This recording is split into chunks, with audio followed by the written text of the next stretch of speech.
మదనపల్లిలో నేచర్ వ్యాలీలో premium villa flat owner కావడానికి కింది నెంబర్లను సంప్రదించండి. నమస్తే, వెల్కమ్ టు సుమన్ టీవీ. నేను మీ ఈశ్వరి. మనం ఇప్పుడు అన్నమయ్య జిల్లా శ్రీకాంత్ రెడ్డి కార్యాలయం వద్ద ఆఫీస్ వద్ద ఉన్నాము. ఇక్కడ మద్యం గురించి ప్రెస్ మీటింగ్ లో చెప్పడం జరిగింది. మనం ఇప్పుడు చూద్దాం రండి.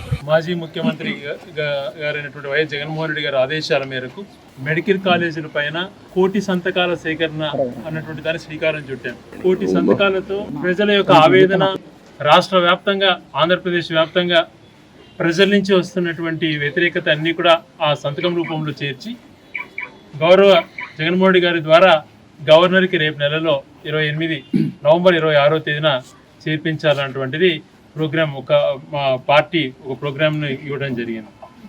దానికి అనుగుణంగా ప్రతి గ్రామం పర్యటించి, ప్రతి వార్డు పర్యటించి, ప్రజలతో సంతకాలు సేకరించి, మా నాయకుల ద్వారా ప్రతి వార్డు, గ్రామం, మండల కమిటీలన్నీ కూడా ఏర్పాటు చేసుకొని భవిష్యత్తులో మరింతగా ప్రజల తరపున పోరాడడానికి సంసిద్ధమవుతున్నాం.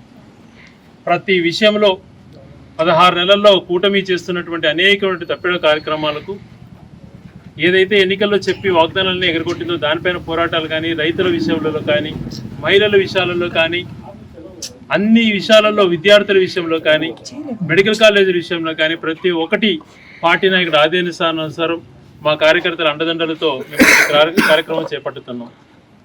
నిన్న నర్సీపట్నంకు జగన్మోహన్ రెడ్డి గారు వెళ్ళినప్పుడు అనేక ఆటంకాలు సృష్టించినా కూడా ఉత్తరాంధ్ర అంతా దద్దరిదిల్లే విధంగా దాదాపుగా 70 కిలోమీటర్ల పైన జనాలు, లక్షల మంది స్వాగతం పలకటం, తనను జగన్మోహన్ రెడ్డి గారి పట్ల ఉన్నటువంటి ప్రేమను చూపించడం మనం కళ్ళారా చూసాం. మెడికల్ కాలేజీల పైన వ్యతిరేకత కూడా మనం కళ్ళారా చూసాం. ఇంతగా ప్రజా వ్యతిరేకత ఉన్నా ఏ మాత్రము కూడా ఆలోచన చేయకుండా గౌరవ ముఖ్యమంత్రి చంద్రబాబు నాయుడు గారు తన పట్టింది తన యొక్క ఆప్తులకు కట్టబెట్టడం కోసం, తన బినామీలకు మేలు చేయడం కోసం ప్రజల సొమ్మును, ప్రజల ఆరోగ్యాన్ని పణంగా పెట్టి PPP 3 కింద మెడికల్ కాలేజీలు ఇవ్వబోతున్నాడు. ఇంతగా రాష్ట్ర వ్యాప్తంగా వ్యతిరేకతను కనిపిస్తున్నా తనకి ఏమాత్రం చీమ కొట్టినట్టు లేకుండా నోటిఫికేషన్ కూడా జారీ చేసేసి వాటిపైన టెండర్ నోటీస్ కూడా ఇవ్వడం జరుగుతూ ఉంది. PPP 3 కింద ఇచ్చేయాలని చెప్పి ఎందుకు ఈ విధంగా చేస్తున్నాడు? 17 మెడికల్ కాలేజ్ స్వతంత్రం వచ్చిన తర్వాత కూడా కేవలం మనకు 10, 12 మెడికల్ కాలేజీలు ఉన్నాయి, ప్రభుత్వ మెడికల్ కాలేజ్. అనేక మంది ఈ ప్రాంతాలలో కానీ అనేక ప్రాంతాలలో మెడికల్ విద్యను అభ్యసించలేక ఉక్రెయిన్ అంట, ఫిలిప్పీన్స్, రష్యా లాంటి దేశాలకు వెళ్తూ అక్కడ కోట్లాది రూపాయలు అక్కడ ఖర్చు పెట్టుకుంటూ ఎన్నో కష్టనష్టాలు వేయిస్తున్నారు. నీట్లో ర్యాంకుకు పోక లాంగ్ టర్మ్గా 2-3 సంవత్సరాలైనా ప్రయత్నం చేస్తూ ఏదో విధంగా డాక్టర్ చేయాలా అని చెప్పి వాళ్ళు పడుతున్నటువంటి ఆరాటం మనం చాలా చోట్ల చూసాం. ఇటువంటి పరిస్థితి ఉన్నప్పుడు పేదవాళ్ళకు మంచి జరిగేటువంటి విషయాలలో ఒక మెడికల్ విద్యను ప్రభుత్వం ద్వారా అందిపుచ్చుకునేటువంటి అవకాశాన్ని ఎందుకు ఈ ప్రభుత్వం నీరుగారుస్తుంది? పులివెందుల మెడికల్ కాలేజీకి కానీ, తర్వాత మిగిలిన మన ఉత్తరాంధ్రలో మెడికల్ కాలేజీకి కానీ పర్మిషన్స్ MCA నుంచి వచ్చినా కూడా అవి మాకు వద్దు అని రిటర్న్గా లెటర్ రాయడం ఎంతవరకు సమంజసం? జగన్మోహన్ రెడ్డి గారు ముఖ్యమంత్రిగా ఉన్నప్పుడే 5 మెడికల్ కాలేజీలు ప్రారంభించారు. మచిలీపట్నం కానీ, ఏలూరు కానీ, నంద్యాల కానీ, ఇంకా 5 మెడికల్ కాలేజీలు కంప్లీట్ అయిపోయినాయి విజయనగరంతో పాటు. వాటిలో క్లాసెస్ కూడా స్టార్ట్ అయినాయి. మిగిలిన 12 కాలేజీలు వివిధ దశలలో ఉన్నాయి. వాటిని నిర్వీర్యం చేస్తున్నాడు. ఆరోగ్యం అన్నటువంటిది అత్యంత ముఖ్యమైనటువంటిది. గౌరవ రాజశేఖర రెడ్డి గారు ఆరోగ్యశ్రీని ప్రవేశపెట్టారు. స్వయాన ఆయన డాక్టర్.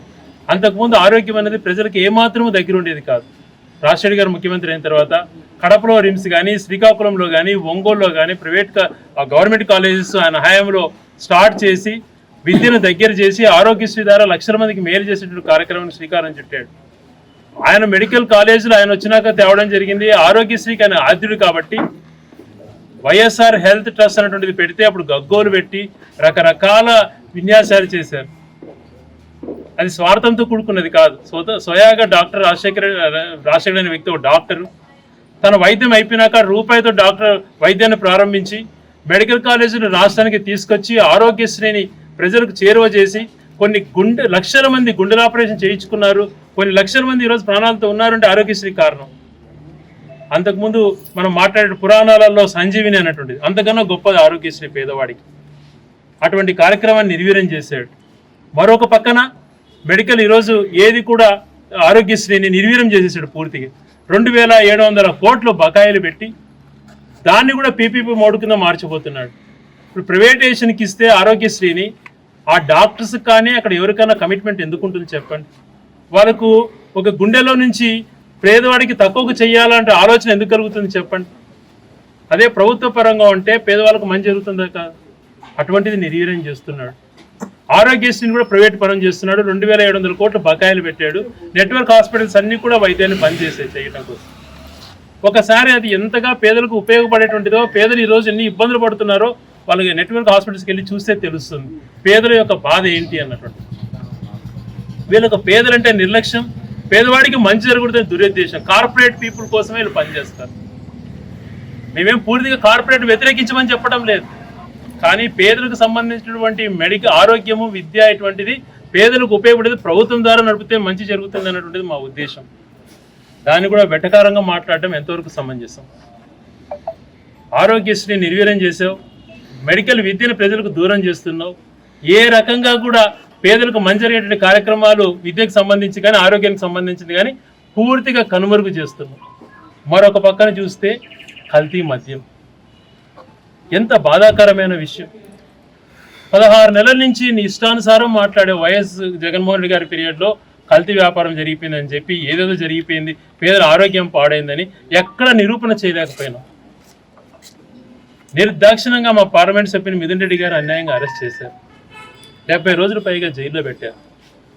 ఆయన రిలీజ్ బెయిల్ అప్పుడు ఎవరైనా కూడా కొంచెం మనము వ్యవస్థలు గౌరవం ఉన్న వాళ్ళని ఒకసారి చూస్తే ఆ బెయిల్లో కూడా క్లియర్గా మెన్షన్ చేసి క్లీన్ చిట్ ఇచ్చింది మిథున్ రెడ్డి గారికి. అది సరిపోదా?